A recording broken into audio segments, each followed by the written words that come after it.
is Leslie. Welcome to or welcome back to my channel.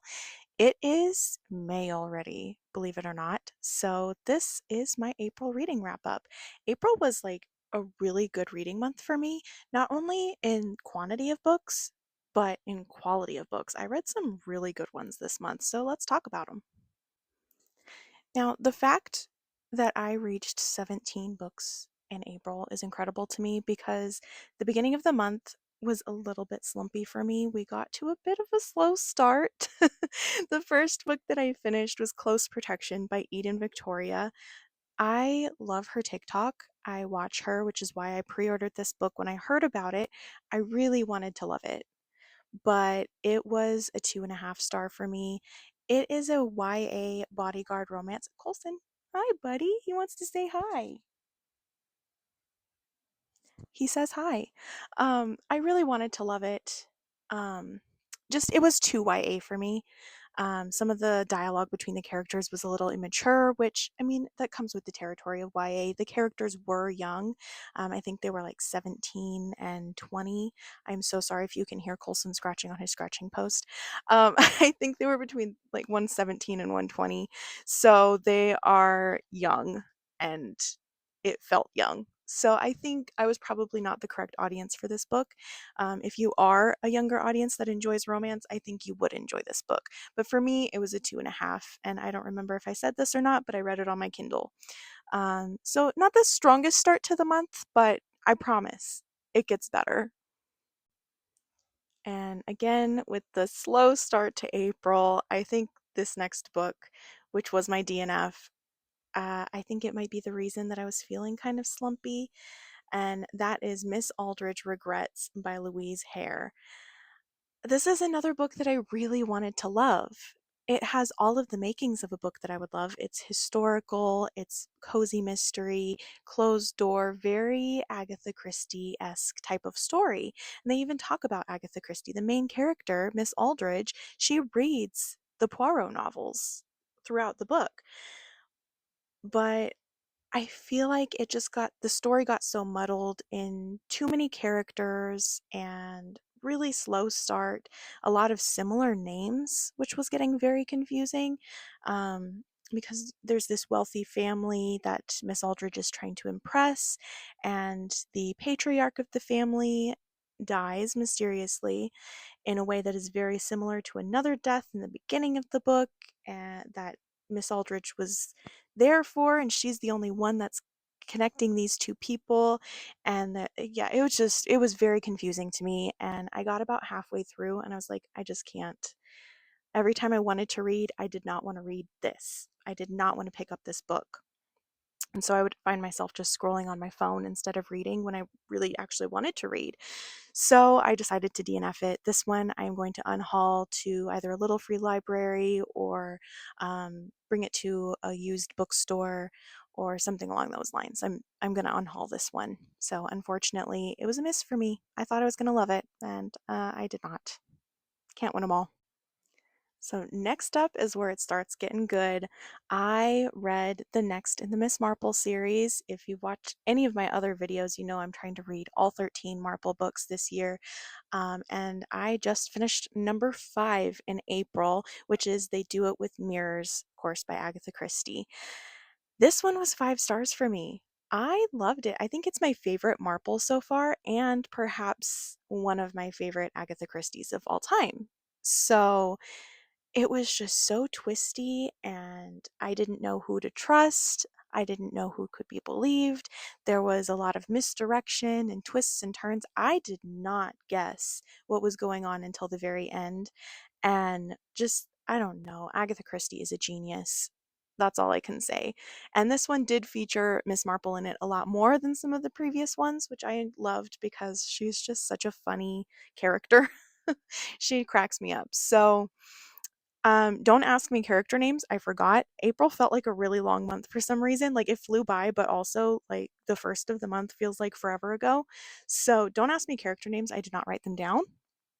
But yeah, this was definitely a hit for me. So, Miss Marple, you don't necessarily have to read in any particular order. So if you're gonna start a marple and you're not sure which one you want to read, they do it with mirrors. Strong contender, definitely. Um, yeah, like I said, 5 stars. I read this on my Kindle. I bought the box set of the Marple series, but each of her books individually are on Kindle Unlimited. So that is an option for you. If you have Kindle Unlimited, you can read this one for free. So, next we have a very exciting book. I got an email from NetGalley. I didn't even have a NetGalley account, but I got an email from NetGalley offering me Person in Progress by Gemma Speg to read early and do a review on. And so I signed up for NetGalley. Okay, I've got more NetGalley books coming. Just be excited for that because I know I am. But this was my first one. This is a self help book, which I have. This was the first self help book I've ever read. Um, but it is about life in your 20s. And if you want a more in depth review, I do have one in my shorts. I will see if I can figure out how to link that for you, but I've never done that before, so no promises. But you can find it in my shorts, my more in depth review of it. But this one is out now. It came out, I think, on the 29th. 20, yeah, the 29th. So it is out now.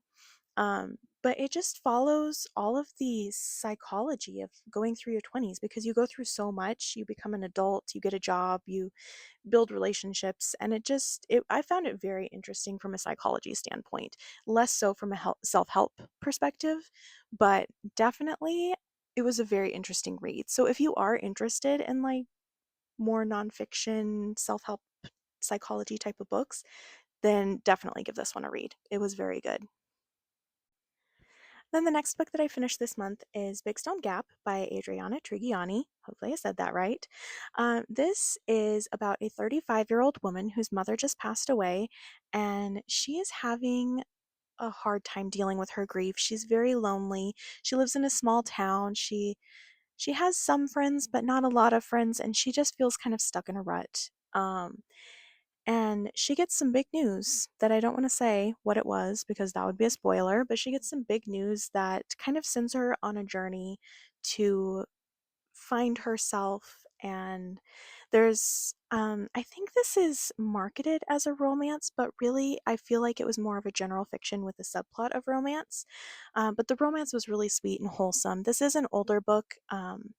It's from 2000, I believe, and it is a series. I think there's 4 or 5 in the book in the series. And I have the second one, so I will definitely be reading that, and then I'll see from there if I want to continue the series. But this was 3.5 stars. I enjoyed it. It was very cute, wholesome, sweet, cozy type of read. I love a good small town type of book. So definitely very fun. Then I did Songs of the Humpback Whale by Jodi Picoult on audiobook. This one was probably one of my least favorite Jodi Picoult books. This one is her debut. I just felt like there were 5 POVs, and a lot of the scenes were the same just from a different POV. And I don't feel like the added perspectives really gave much to the story. It also, the big climactic part had a POV in the middle of the book. And so then when it got to the end and it's supposed to be the big climax of the book, I just was like, well, I already read about that halfway through the book from a different POV, so there was no climax to it because I already knew it was happening.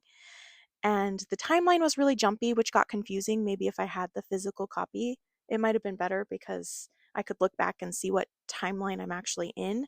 But it jumped around so much. And so it got a little bit confusing. I gave it 3.5 stars. I think maybe it's more of a three. Just because, like I said, I did find it kind of confusing. But yeah, I'm still a Jodie fan, but this one would not be my strongest recommendation for her. Um, so, and I do think probably don't do audio for this one. I don't know if I just wasn't paying enough attention or what, but yeah, like I said, it just got kind of confusing for me. So, next up, I read Saving Noah by Lucinda Berry. I got this one from the library, so I read it physically, but it was returned a while ago. This one I felt very conflicted about. I don't want to say too much because I don't want to spoil anything, but I went into it knowing very little. I just knew that it got some very strong reactions from people, and a lot of people bawled their eyes out. I did not get that feeling, and like I said, I don't want to yap too much about this one because I don't want to spoil anything for anyone, but I had very conflicted feelings about it. Um, yeah, it wasn't my favorite. 3.5 stars. I still, to this day, don't know how I feel about it. Um, there were parts of it I liked, but it also wasn't as thrilling. I kind of have come to expect thrillers from Lucinda, and this one was definitely more of like a dark fiction and less of a thriller. So maybe that was part of it as well. But yeah, I mean, I'd still recommend it. I still enjoyed it, but maybe if I had, I think I just had the wrong expectations going into it. And I think if I knew more about what it was going to be about, I might have enjoyed it more because then I wouldn't have had these thriller expectations for a book that wasn't actually a thriller. The next book that I read was my book club pick for the month, and it was my turn to choose. And I picked Counterfeit by Kirsten Chen. This book was really fun. And it's kind of funny because last month I kind of griped about Sally Rooney not having quotation marks in her book. Counterfeit didn't have quotation marks either, but it didn't bother me with this one because it's set up in a way that the main character is telling her story to a police detective. And so it felt more like a free flowing narrative and less like two people talking to each other. So even though there was dialogue between two characters, it kind of just reminded me of somebody else telling me a story. Like, and then he said this, and then she said that. And it felt more conversational to me than the Sally Rooney one did. And so I didn't find it as confusing or hard to follow. This book was a fun time. It had so many twists and turns that I was not expecting at all. And yeah, it was really fun. It's just about this woman that gets herself roped into a counterfeit scheme of handbags, designer handbags. It was really fun. I definitely recommend this one. I gave it 4 stars and I read it on my Kindle. And then I read Murder by Cheesecake, The Golden Girls Mystery by Rachel Eskram Courage. This one did come out already. However, I read it early from NetGalley, but it was only like a week early. I think it came out on the 15th. I forgot to write it down, but I do know it's out now. Um, this one, I didn't grow up watching The Golden Girls, so there were times that I was a little bit confused, but I'm assuming that it was like a nod to the show. So if you do watch the show, you wouldn't be confused. But it was a lot of fun still. And even though I didn't watch The Golden Girls, it still felt nostalgic to me. So you'll definitely, if you watch the show, get that nostalgia factor. In this one, Rose's nephew is getting married and they decide they're going to elope. And Rose was like, no, no, no, I got you. We'll bring everybody out to Florida and we'll do your wedding up big. And in the process of planning this big wedding, they find a body. And the Golden Girls find themselves to be suspects. So they need to figure out what happened so that they don't go to jail. It was very fun. I highly recommend it. I think this is going to be a series. Um, so if it is, count me in because 4 stars, hey, I'll read the second one if the first one was 4 stars. So I highly recommend that one. And next, I read House of Wolves by James Patterson and Mike Lupica. And I gave this one 3.75.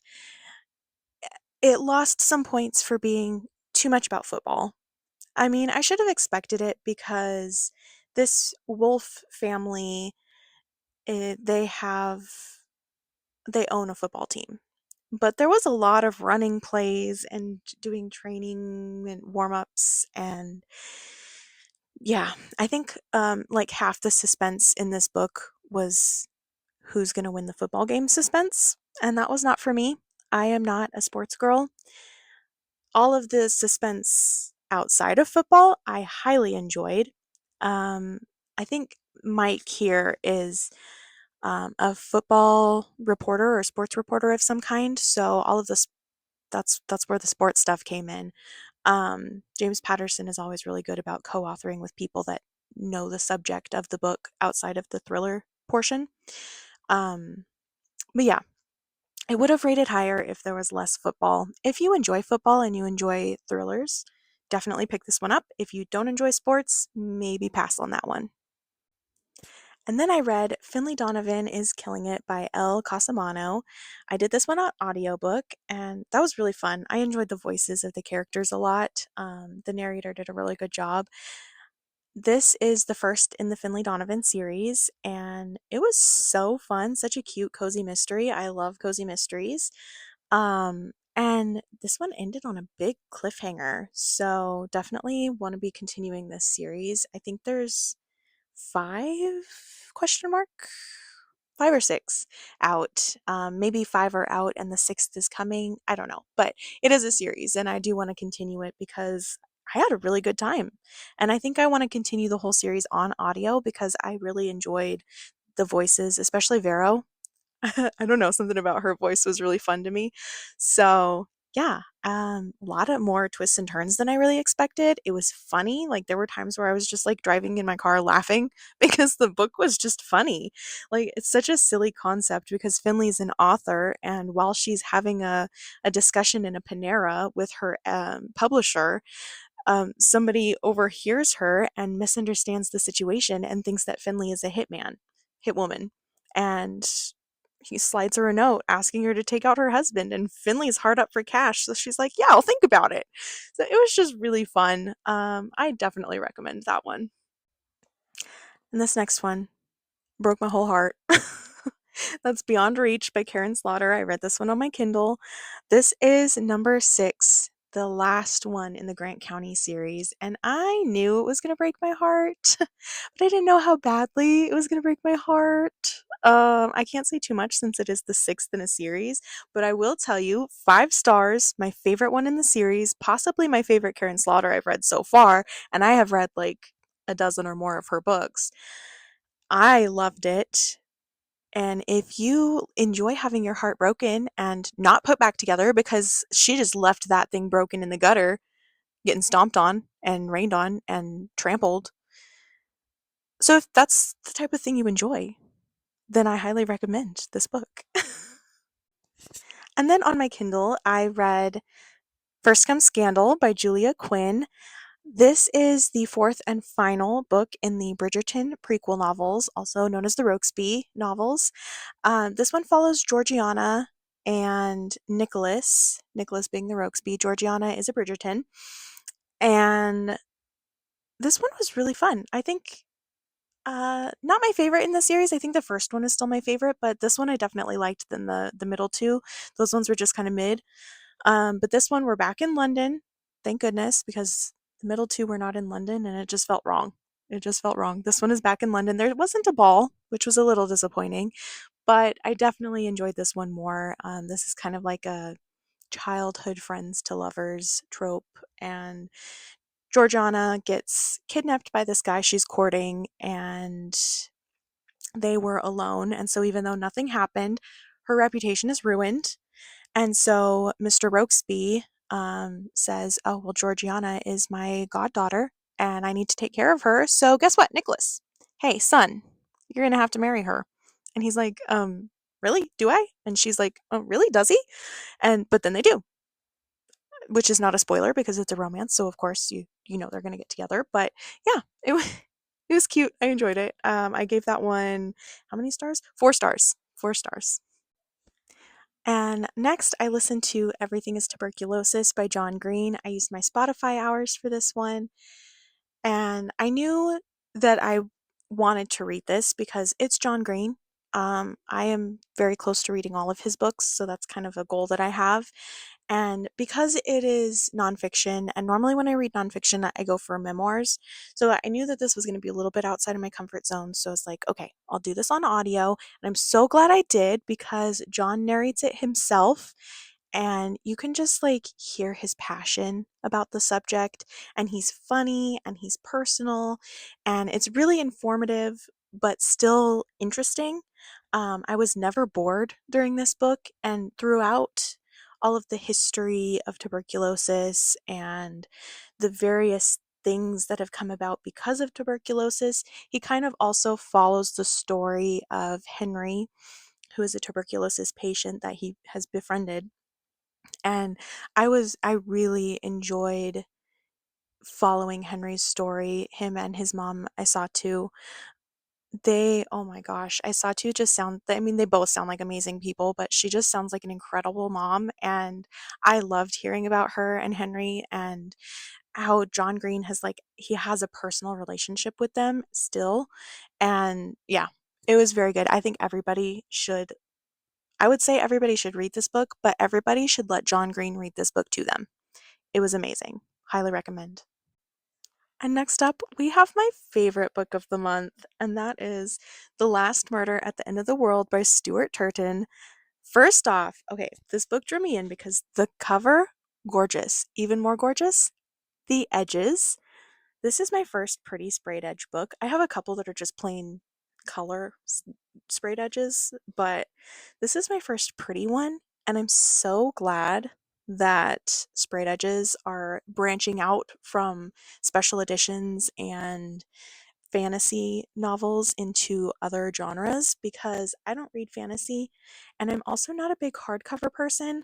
So, getting beautiful sprayed edges on a paperback that is not a fantasy is like so great for me. Um, this is the same author that wrote The Seven and a Half Deaths of Evelyn Hardcastle, which I really enjoyed that book. He's really good at taking a mystery story and mixing it with a different genre. So this one is a sci-fi dystopian mystery, and it was so good. There were so many twists and turns, and I highly recommend it. This is his third novel. I also really enjoyed Evelyn Hardcastle. His second one is paranormal, so I'm not going to read that one. But if he comes up with more stuff like this and like Evelyn Hardcastle, count me in because 5 stars, definitely going to be one of my top ones this year. And next up, it is Emily Henry season. So I read her new book, Great Big Beautiful Life, on my Kindle. This one I gave 3.75 stars. It was definitely not my favorite Emily Henry. Not my least favorite either, but not my favorite. It focused on Alice and Hayden, who are both writers, and they are vying for the same job opportunity to write Margaret's story. She was a big media darling socialite back in the day. She went off the map and went off the grid, and finally she's ready to tell her story, and they're both fighting for this job. And I've seen a lot of comparisons to The Seven Husbands of Evelyn Hugo, which was a DNF for me. And I'm not a huge fan of Taylor Jenkins Reid writing style, um, which is an unpopular opinion. I know, but that's just how it is. I'm not a fan of her writing. And so I think that comparison led me to maybe not like Great Big Beautiful Life as much. It wasn't as heavy on the romance. I felt like the romance was more of a subplot, which Emily Henry said when she came out with this, that it was going to be different than her usual. Not everybody was going to like it. I wouldn't say I didn't like it, but I didn't love it either. So I think if you are a fan of more of a journalistic style writing, you would enjoy this one. That just wasn't my personal favorite. Um, so yeah, I mean, it's Emily Henry, so I liked it. It just wasn't my favorite. And then I listened to Project Hail Mary by Andy Weir. I did this one on Audible because we already owned the Audible book. My husband did this one on audio. Um, and we also just happened to have the physical copy. I had tried a while back reading the physical copy and I DNF'd it. I was like, this is not my vibe. But I heard so many people say you have to do this one on audio. And so I was like, I'll give it a try. And I am so glad I did. Everyone that said do this on audio was so right. This was incredible. I loved it. It was 4.5 stars. It was so funny. It was cute. It was heartfelt. I did not expect the ending, but I loved the ending. And I don't want to say any more because I don't want to spoil anything. And last but certainly not least, I read Pineapple Street by Jenny Jackson. I've been reading a lot more like literary fiction and general fiction lately, and I've been really enjoying it. This book, basically, the only plot is rich New Yorkers living their rich New Yorker lives. But there's a lot of character growth. They all start out kind of like bratty, bad people. And as the book goes on, they learn to be better people. And it's got three POVs. I enjoyed all three of them. I was always excited to pick back up the storyline of each character. So I always love that because sometimes you like one POV and not another. So when you get to the one you don't like, you're kind of disappointed. I was not disappointed in any of these POVs. I definitely recommend this book. It was a fun read. I enjoyed it quite a bit. I don't remember if I told you. I gave it 4 stars. So that completes April's month of reading. It started slow, but boy, it picked up from there. I found some new favorites. Like it was definitely a good month. So thanks for coming along with me, listening to me yap about these books. And I want to try and come up with some mid-month videos that I can put out maybe. If you have any ideas on that, what you'd like to see me do, let me know. Otherwise, I thank you for joining me, and I will see you next month for May's wrap up. Bye. Let me just like, sorry, that was my cat. Colson cameo. I can't use this.